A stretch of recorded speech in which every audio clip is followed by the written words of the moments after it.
MJM వాళ్ళు నిర్మిస్తున్న cinema గుర్రం పాపిరెడ్డి. ఈ సినిమా మురళీ మనోహర్ రెడ్డి దర్శకత్వం వహించే ఈ సినిమా, ఇతను అంటే నాది ఒక ఈ మొత్తం సినిమాకి నడిపించేటువంటి కథ నడిపించి దాన్ని ప్రేక్షకులకు తెలియపరిచేటువంటి ఒక జడ్జి క్యారెక్టర్ నాది.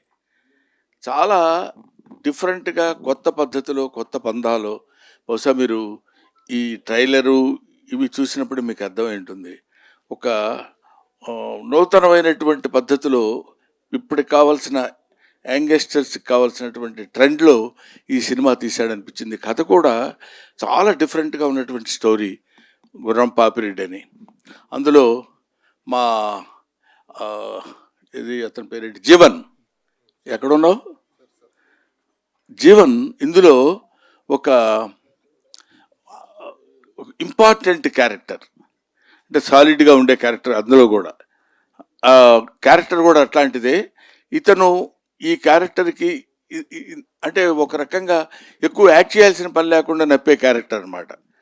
సో ఈ జీవన్ రెడ్డి ఇలాగా ఇప్పుడు వీళ్ళందరి గురించి చెప్తుంటే ముఖ్యంగా ఈ సినిమాలో స్పెషల్ అట్రాక్షన్ యోగిబాబు నేను మా కాంబినేషన్ లేదు, కానీ యోగిబాబు ఈ సినిమాలో చాలా హిలేరియస్ కామెడీ చేశాడు.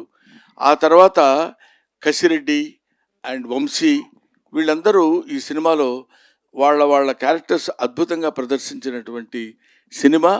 వాళ్ళని అంత బాగా చేయటానికి ఉపయోగపడినటువంటి వాళ్ళు చేయించుకున్నటువంటి వ్యక్తి దర్శకుడు. ఇది పోతే ఇంకా మీరందరూ చూస్తున్నారు, నేను కూడా చెప్దామా వద్దా అనుకునే ఇద్దరు క్యాండిడేట్లు ఉన్నారు కదా. హీరోయిన్ గురించి చెప్పడేంటి, వీళ్ళందరి గురించి చెప్తున్నాడేంటని. Heroine mister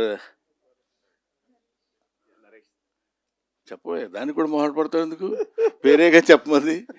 mister Naresh and Faria, వీళ్ళిద్దరూ నాకు ఫస్ట్ డే షూటింగ్లో కలిసినప్పుడు ఇతనేమో చిన్న బాల్డ్ హెడ్తో వచ్చాడు.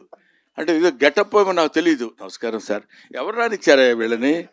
సెట్లో కూర్చుని నేనేమో జడ్జిగా అక్కడ కూర్చుని ఉన్నాను, వీళ్ళిద్దరు వచ్చి నమస్కారం అండి అని. ఈ అమ్మాయి ఏమో ఓల్డ్ ఉమన్, 95 years అమ్మాయిలాగా. వీళ్ళిద్దరు వచ్చి చెబుతుంటే ఎవరో చూడటానికి వచ్చారేమో, షూటింగ్ వీళ్ళని అలౌ చేశారేమో అనుకున్నాను నేను. ఆ తర్వాత తెలిసింది చాలా డిఫరెంట్గా డిఫరెంట్ క్యారెక్టర్స్తో డిఫరెంట్ గెటప్స్తో వీళ్ళు కనపడతారు. చాలా దాన్ని ఏమంటారు, మనకి ఒక నావెల్గా కొత్త రకమైనటువంటి సినిమా మనం చూస్తున్నామన్న ఆ భావన మనకు కలిగే విధంగా అద్భుతమైనటువంటి సినిమా తీశాడు మురళీ మనోహర్ రెడ్డి. ఈ సినిమాకి ప్రొడ్యూసర్స్ అమర్ గారు, బాబీ, అతను ఏదో సెన్సార్ ఆఫీస్లో ఎక్కడో ఉన్నారంట ఆయన, సంధ్య గారు నాకు తెలిసినంత వరకు. ఇంకెవరైనా ఉన్నారండి? వేణు గారు. వీళ్ళు ప్రొడ్యూసర్సు.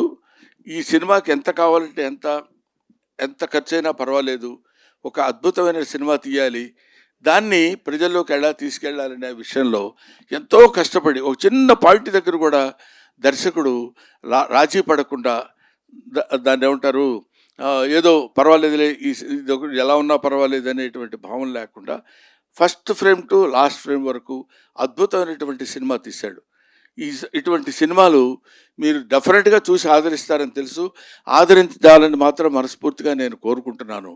ఇటువంటి సినిమాలు తీస్తే, ఇలాంటి ప్రొడ్యూసర్స్ కొత్తగా వచ్చిన వాళ్ళు ఇంకా మంచి సినిమాలు తీసి ఇంకా బోల్డన్ని సినిమాలు తీస్తే ఎన్నో కుటుంబాలు బతుకుతాయి. మన సినిమా కళకళలాడుతూ నిత్య కళ్యాణం పచ్చతోరణంగా ఉంటుందని ఒక ఓల్డ్ ఆర్టిస్ట్ లాగా మీ ముందు మనవి చేస్తున్నాను. ఓల్డ్ ఆర్టిస్ట్ అంటే కంటే ఎక్స్పీరియన్స్డ్ ఆర్టిస్ట్ లాగా మీ ముందు మనవి చేసుకుంటున్నాను. You bless them. రేపు 19వ తారీఖు December 19th ఈ సినిమా రిలీజ్ కాబోతుంది. అందరూ పాపం బాగా టెన్షన్ పడుతున్నారు.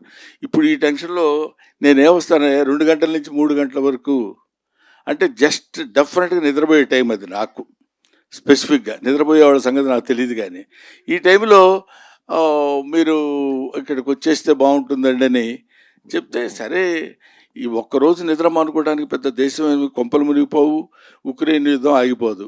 కాబట్టి వెళ్ళొచ్చు. మంచి సినిమాలు, కుర్రాళ్ళు చేసే అటెంప్టు, ఇందులో ఈ కంటెంట్ ఉంది. ఇట్లాంటి మంచి సినిమాల గురించి 4 ముక్కలు మనం మాట్లాడినా, 4 ముక్కలు నలుగురు తెలుసుకున్నా ఇలాంటి మంచి సినిమాలు సక్సెస్ అవుతాయని నేను మనస్ఫూర్తిగా కోరుకుంటూ, ఇలాంటి సినిమాలు ముందు ముందు ఎన్నో సినిమాలు రావాలి, సక్సెస్ అవ్వాలి. ఇలాంటి ప్రొడ్యూసర్స్ 10 కాలాల పాటు ఉండాలి. ఇలాంటి దర్శకులకి మంచి భవిష్యత్తు ఉండాలని నేను మనస్ఫూర్తిగా కోరుకుంటున్నాను. Thank you very much.